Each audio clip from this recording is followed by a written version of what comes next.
Bonjour, j'espère que vous allez bien aujourd'hui. C'est moi qui vais avoir le plaisir de partager avec vous cette pause.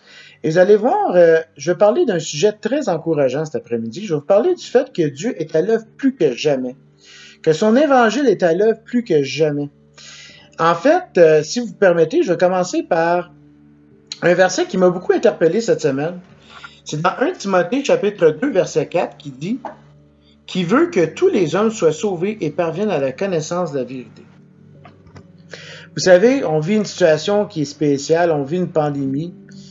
C'est pas arrivé souvent au courant de l'histoire. On peut avoir l'impression qu'on est laissé pour compte, que Dieu nous a comme abandonnés, mais en fait, c'est tout le contraire.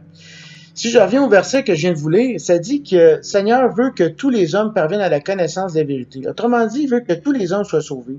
Il veut que tous les hommes attendent son évangile. Il veut qu'il n'y ait personne laissé pour compte. Puis je crois que le Seigneur sert de cette pandémie-là pour, justement, atteindre cet objectif.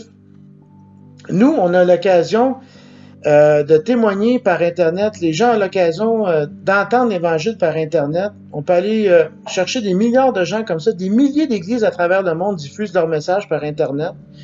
Oui, on n'a pas le contact physique, mais il en demeure pas moins que sa parole est largement répandue. Il en demeure pas moins que spirituellement, le Seigneur fait son œuvre, puis il fait beaucoup à part de ça, de ce temps-ci. Écoutez, pensez-y. Normalement, quand on parle à quelqu'un, il parle un à un, puis c'est merveilleux. Mais par Internet, par des vidéos, on peut aller chercher pour une vidéo, on peut atteindre des centaines, voire des milliers de personnes. Puis, je crois que nous vivons une moisson très grande par rapport à ça, puis que le Seigneur est à l'œuvre plus que jamais. On n'est pas abandonné, bien au contraire. Le Seigneur cherche par tous les moyens de parler à son peuple, cherche à tous les moyens de parler aux habitants, puis il se sert d'Internet pour ça. Puis, je peux vous dire quelque chose, c'est que c'est sûr que cette pandémie-là occasionne son lot de problèmes, puis je pense à un des lots de problèmes économiques qu'on vit présentement, qui est vraiment difficile. On voit la bourse qui s'écroule depuis quelques semaines, les rendements, évidemment, sont pas bons. Mais il y a un rendement qui excelle, par exemple. Le rendement de Jésus, le rendement de la parole, celle-là est au tapis. Jamais je crois que l'Évangile a été propagé aux quatre coins de la planète comme qu'elle l'est présentement. Puis c'est vraiment merveilleux.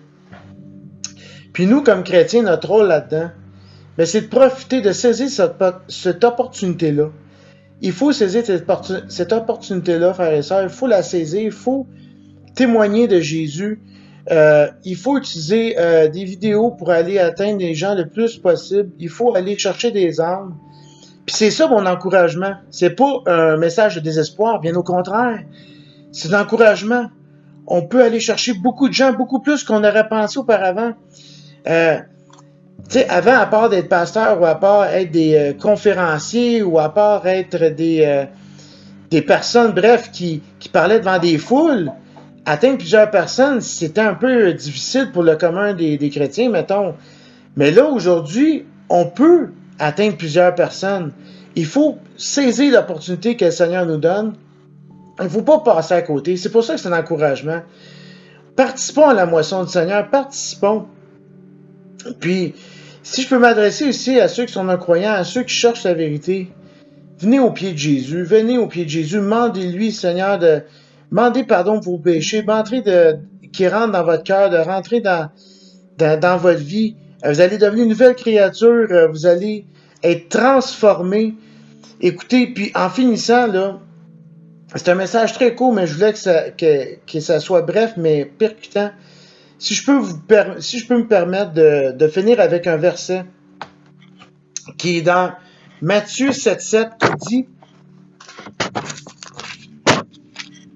en Matthieu 7,7, ça dit, « Demandez et l'on vous donnera. Cherchez et vous trouverez. Frappez et on vous ouvrira. Car quiconque demande reçoit. Celui qui cherche trouve. Et l'on ouvre à celui qui frappe. » Si vous êtes en train de chercher, si vous voulez connaître la vérité, demandez à Jésus. Mettez-vous à genoux. Demandez à Jésus de venir vous délivrer. Demandez à Jésus pardon pour vos péchés.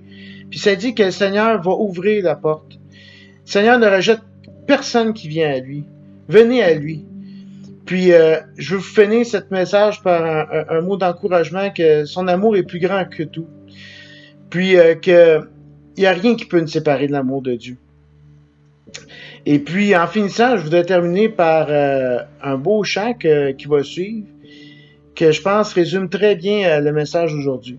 Sur ce, je vous souhaite une bonne après-midi. J'espère que ce message vous aura encouragé, fortifié, et puis qu'on va de l'avant avec le Seigneur. Merci beaucoup. Passez une excellente après-midi.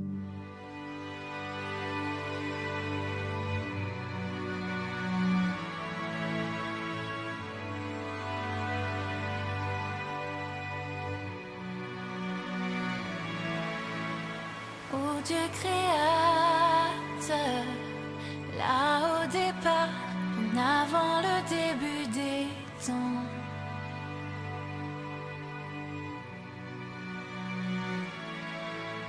Et sans point de repère, au son de ta voix, les ténèbres devinrent lumière.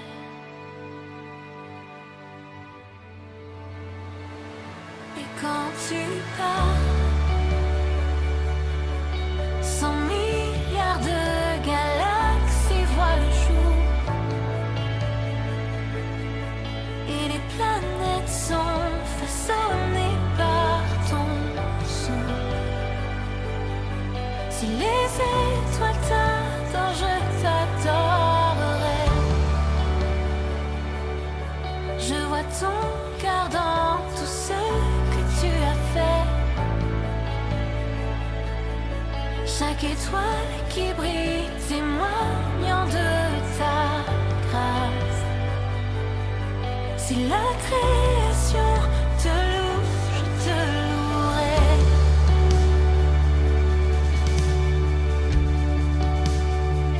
Je te louerai.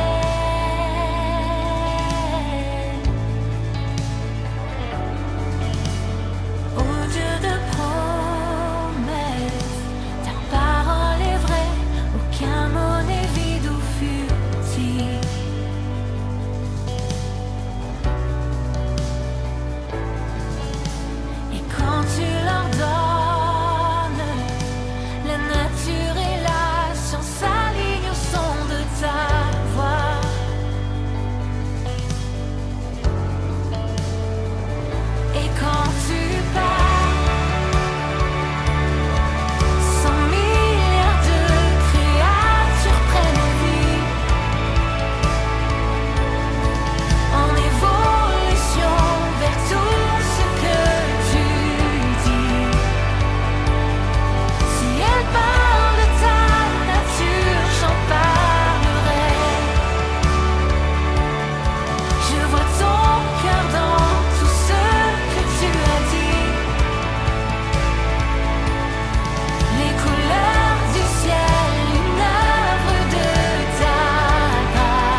Et sur cette colline, la lumière du monde t'est laissée à l'obscurité.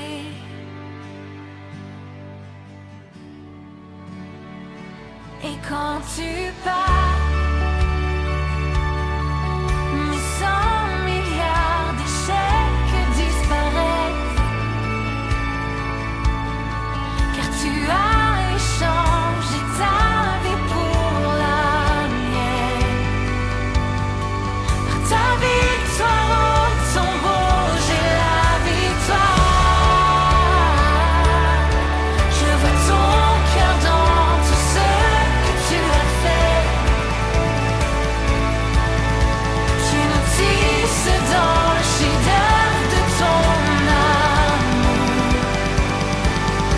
Si tu as tout donné, je veux tout donner. Je vois ton cœur sous des milliards de facettes.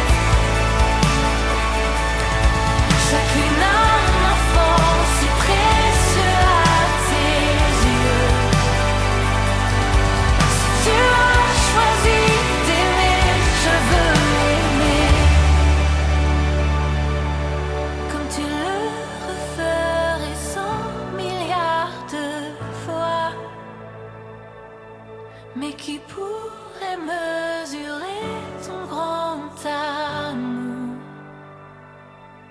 Car même pour un seul, tu aurais tout donné.